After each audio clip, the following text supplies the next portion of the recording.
Hey guys, welcome. Hey guys, welcome back to another video, friends. আজি ভিডিওটো অত্যন্ত important টপিকৰ ওপৰত হয়। টপিকটো হৈছে ডিজিটেল ভোটাৰ আইডি কেনেকৈ ডাউনলোড কৰিব পাৰিব। ফ্ৰেণ্ডছ, আপোনালোকে নিজৰ মোবাইলেৰে ডিজিটেল ভোটাৰ আইডিখন ডাউনলোড কৰিব পাৰিব। ফ্ৰেণ্ডছ, ইয়াৰ আগলৈকে NVSP ৱেবছাইটত ডাউনলোডৰ অপশ্যন নাছিলে, কিন্তু 1 ফেব্ৰুৱাৰীৰ পৰা এইটো নতুনকৈ অপশ্যনটো এড কৰি দিছে তেওঁলোকে। তো ফ্ৰেণ্ডছ, আপোনালোকে কেনেকৈ ডাউনলোড কৰিব পাৰিব সম্পূৰ্ণ প্ৰচেছ ষ্টেপ বাই ষ্টেপ মই দেখুৱাই দি আছোঁ। আপোনালোকে ভিডিঅ'টো শেষলৈকে চাই থাকিব। আৰু যদি মোৰ ভিডিঅ'টো নতুনকৈ ভিজিট কৰিছে তেনেহ'লে আপোনালোকে চেনেলটো ছাবস্ক্ৰাইব কৰি ল'ব আৰু কাষতে থকা বেল আইকনটো প্ৰেছ কৰিব আৰু ভিডিঅ'টো লাইক কৰিবলৈ নাপাহৰিব। আৰু কমেণ্ট কৰি আপোনালোকৰ যদি কিবা সুধিবলগীয়া থাকে তেনেহ'লে কমেণ্টত জনাব, মই নিশ্চয়কৈ তাত ৰিপ্লাই কৰিম। বলক ফ্ৰেণ্ডছ, ভিডিঅ'টো আৰম্ভ কৰোঁ। তো ফ্ৰেণ্ডছ, সৰ্বপ্ৰথমতে আপোনালোকে নিজৰ ক্ৰম ব্ৰাউজাৰটো অ'পেন কৰি ল'ব। অ'পেন কৰাৰ পাছত ইয়াত প্ৰথমে ইয়াত ডেস্কটপ ছাইট অন কৰি ল'ব।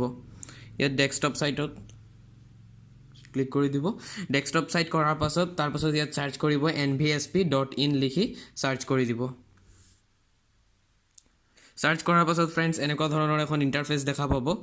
ইয়াত চাওক ফ্ৰেণ্ডছ, অপশ্যন আছে ইয়াত প্ৰথমে লগইন অৰ ৰেজিষ্টাৰ। প্ৰথমে কি কৰিব, এই লগইন অৰ ৰেজিষ্টাৰ যিটো অপশ্যন আছে এইটোত ক্লিক কৰি দিব।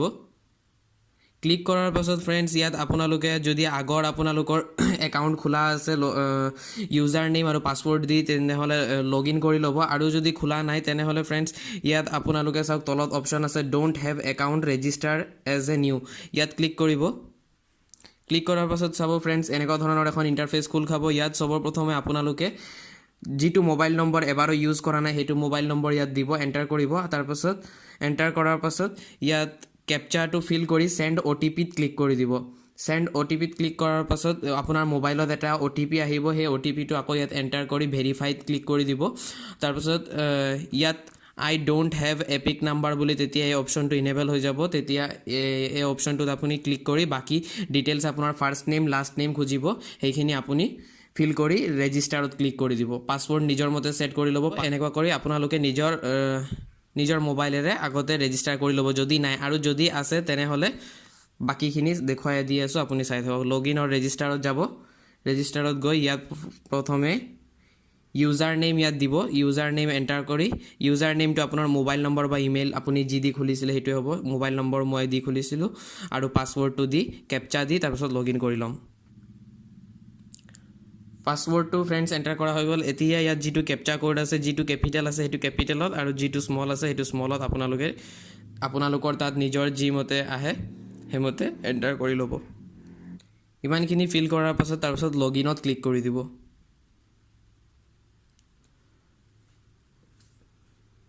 লগইনত ক্লিক কৰাৰ পাছত চাওক ইয়াত ফ্ৰেণ্ডছ ছাইডত অপশ্যন ওলাব ডাউনলোড এপিক। ফ্ৰেণ্ডছ, মই এইটো মোবাইলত দেখাই আছোঁ, নহ'লে যদি লেপটপত বা ডেস্কটপত আপোনালোকে কৰে তেনেহ'লে ইয়াতে ওপৰতে অপশ্যনটো ওলাই যায়। ইয়াত মোবাইলত দেখিছোঁ, মই ওলোৱা নাই। তথাপিও ইয়াত ছাইডতে অপশ্যন আছে চাওক ডাউনলোড এপিক নিউ বুলি, এইটোত ক্লিক কৰিব। ফ্ৰেণ্ডছ, এনেকুৱা ধৰণৰ এখন নতুন ইণ্টাৰফেচ খোল খাব। ইয়াৰ পাছত ইয়াত চাব, ইয়াত এপিক নম্বৰ দি আপুনি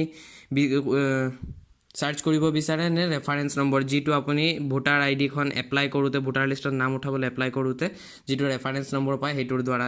তো এতিয়া আমি ইয়াত ৰেফাৰেঞ্চ নম্বৰেৰেই ডাউনলোড কৰিম, যিহেতু আমি এতিয়ালৈকে এপিক নম্বৰটো পোৱা নাই। তাৰপাছত ইয়াত এণ্টাৰ ৰেফাৰেঞ্চ নম্বৰ, ইয়াত ক্লিক কৰি ৰেফাৰেঞ্চ নম্বৰ যিটো আছে আপুনি সেইটো এণ্টাৰ কৰি ল'ব। ৰেফাৰেঞ্চ নাম্বাৰটো ফ্ৰেণ্ডছ এণ্টাৰ কৰাৰ পাছত ইয়াত চিলেক্ট ষ্টেট বুলি আছে, অপশ্যন আছে। ইয়াত আপুনি চিলেক্ট ষ্টেটত গৈ নিজৰ আছাম এইটো চিলেক্ট কৰি ল'ব। তাৰপাছত ইয়াত চাৰ্চত ক্লিক কৰি দিব। ক্লিক কৰাৰ পাছত চাওক ইয়াত ফ্ৰেণ্ডছ, মই যিজনৰ কৰিছোঁ তেওঁৰ ইয়াত নাম আহি গৈছে, ইয়াত চেণ্ড OTP বুলি। ফ্ৰেণ্ডছ, ইয়াত আপোনাৰ মোবাইল নম্বৰ ৰেজিষ্টাৰ থাকিব লাগিব, মানে আপুনি এপ্লাই কৰোঁতে যদি মোবাইল নম্বৰ দিয়া আছে তেনেহ'লেহে আপোনাৰ এইটো ডাউনলোড কৰিব পাৰিব। আৰু যদি দিয়া নাই তেতিয়াহ'লে KYCৰ থ্ৰু আপুনি মোবাইল নম্বৰটো আগতে ৰেজিষ্টাৰ কৰাব লাগিব, তাৰ পাছতহে ডাউনলোড কৰিব পাৰিব। তো মই ইয়াত চেণ্ড OTPত ইয়াত ক্লিক কৰিব। আপোনাৰ মোবাইল ফোনত এটা OTP যাব, যিটো নম্বৰ দিয়া আছে সেইটো নম্বৰত এটা OTP আহিব। সেই OTPটো 30 ছেকেণ্ডৰ কাৰণেহে ভেলিড থাকে। তো 30 ছেকেণ্ডৰ ভিতৰে আপুনি সেই OTPটো এণ্টাৰ কৰি তাৰপাছত ডাউনলোডত ক্লিক কৰি দিব। ভেৰিফাই কৰি ডাউনলোডত ক্লিক কৰি দিব। মই ইয়াত চেণ্ড OTPত ক্লিক কৰি লৈছোঁ। ফ্ৰেণ্ডছ OTPটো এণ্টাৰ কৰাৰ পাছত ইয়াত ভেৰিফাইড ক্লিক কৰি দিব চাওক OTP ভেৰিফিকেশ্যন ডান ছাকচেছফুলি বুলি আহি গৈছে তাৰ পাছত ইয়াত কেপচা কোড এটা এণ্টাৰ কৰিব দিব কেপচা কোডটো এণ্টাৰ কৰিব আপুনি কেপচা কোডটো এণ্টাৰ কৰাৰ পাছত চাওক ফ্ৰেণ্ডছ ইয়াত অপশ্যন আছে ডাউনলোড এপিক বুলি এই ডাউনলোড এপিকত ক্লিক কৰি দিব